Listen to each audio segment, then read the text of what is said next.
Alright guys, it's been a little while, but I wanted to get in here, do a video on this NFL Lockout CBA agreement.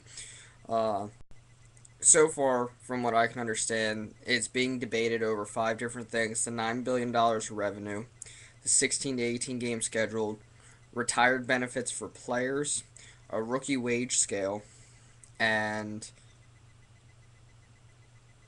believe that's it. Maybe something else, not sure. If I remember, I'll get through it and get to it at the video. Starting first with the $9 billion in revenue.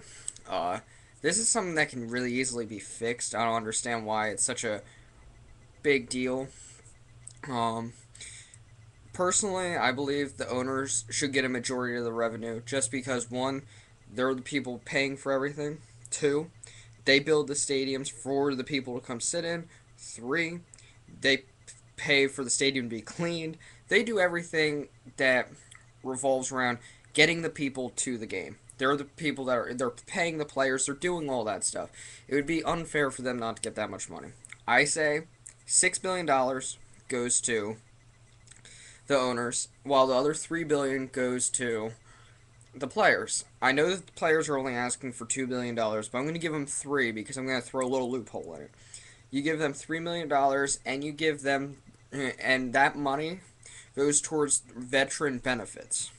So each year, Players Association gets $3 billion, and that can go towards veteran bills and everything like that to help out and maybe help their cause eventually. Like $3 billion a year, that's a lot. So you're talking 10 years down the road, you're gonna have $30 billion. That's enough to pay medical bills, surgeries, and everything like that to help the veteran out. Uh, I think this would be good because the owners make a good amount of the money, while the players get what they want in the $2 billion, and another $1 billion goes towards the veterans. I think it's very reasonable. Uh, so that's that.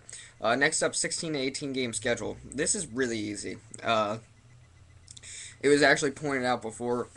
The big controversy is the owners have decided that they would get $500 million more to put two more games on the schedule. Reasonable. I think that's fine. Like, I completely understand why you do that. So my idea would be that instead of doing, you can make a 18. It's going to be an 18 game schedule, but how about actually it wouldn't be an 18 game schedule. It's going to be 16, but you're going to add one. You're going to add two playoff teams. So two more playoff teams can get to it. That way there's no buys and everybody has to play through the playoffs. I think that's fair. Well, technically it'd be four teams, two on each side, but whatever. Same thing. So you add that. That's gonna at least make you a quarter billion. That's about 250 million right there. And instead of doing Thursday night football on NFL Network, sell the rights to and the Thursday night football and give it to one of the high bidding and give it to the highest bidding station. So let's say CBS wins. Monday Night Football is worth $1.6 billion. Billion. With a B. Billion. For a freaking game once a week. So, I mean, you're talking, let's say Thursday Night Football, $750 million. The owners get what they want. Players get what they want. It's a good deal. The players won't. Players would be happy to play with no bye rounds. It'd be all straight playoffs, and I think that's perfectly fair. I think that's a good idea. Um, Next up would be the rookie wage scale. This is something that I think is very important for the NFL to get down and accomplish. I think the players need to do it, and I think the NFL needs to do it. It's definitely a need to be done thing. You're talking about the one thing I will say: NFL has salary cap, which is a great idea. Baseball doesn't. Baseball has a rookie wage scale, which is fantastic.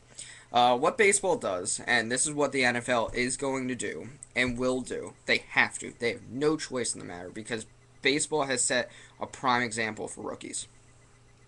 Instead of paying rookies a ton of money when you draft them, like the NFL does, when you're paying Sam Bradford uh, more than Chris Johnson's getting paid, that's a little bit ridiculous. Chris Johnson is a proven player. He should be getting more than Sam Bradford. But because Sam Bradford was the first pick of the draft, he's going to get more money. Tad bit ridiculous. So, the NFL, after 2 to 3 years of playing, the player will go to the courts. Each player is signed to a 5 to 6 year deal. If you're a 5 year deal player, you every 2 years, after the second year, you go to the courts. If you're a 6 year, after the third year, something along those lines. So basically, it's a minimum of 2 seasons because I believe that after those 2 seasons, the courts will have a decent opinion on what you should be getting paid. Basically, let's say Sam Bradford had a really good year this year, and let's say he's making so much money, and next year he has an average year. Well, he's not going to be making Peyton Manning money because he had a good year and then an average year. It makes sense. You kind of figure out a good median for the player. Basically, the idea would be first round picks are a little bit different. 1 through 10 get so much money. 11 through 20 get so much money. 21 through 30 get so much money. I'm thinking 1 through 10 starts around like $3 million a season with so much money guaranteed. And then so on, 11 through 20, you're talking maybe like 2 million and down the line. I think this is a great idea because you got to keep guaranteed money in football just in case the player would seriously get hurt and it's a career-ending injury. If they get like maybe 5-10 million guaranteed, they're able to put that in the bank, save the money, and hopefully go back to school and still make a career out of themselves. Just because they can't play football doesn't mean they're not intelligent enough to work it out. So I think that's very important. But I think by doing this, it kind of helps out the NFL. Second round players will get so much money, third round so much money, and so on and so forth. This works out fantastically. One, more money can be spent on veterans. So instead of Chris Johnson getting a $5 million contract, maybe he gets 7 because the Tennessee Titans have money to give. By doing so, you're talking about making a good amount of money. You get the owners will be happy because they don't have to pay rookies an incredible amount. Players will be happy because your veterans still get a good amount of money while the rookies have to prove themselves. And this works out well because if a player signs a 6-year deal,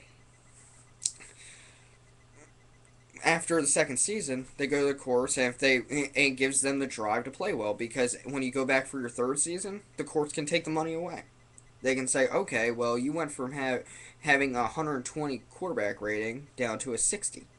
Clearly, you didn't have a good year, so we're going to bring your money down. Maybe not bring it down to what it started, but instead of making $10 million that year, he's going to go down to 6. And after like the third or fourth year, similar to baseball, you can sign them to a long-term agreement, so you don't have to go back to court. Or the players and the players and the GMs can get together, come to a contract agreement before it goes to a judge. It's fair. It works. It's proven in the MLB. MLB's guaranteed. Well, NFL isn't though.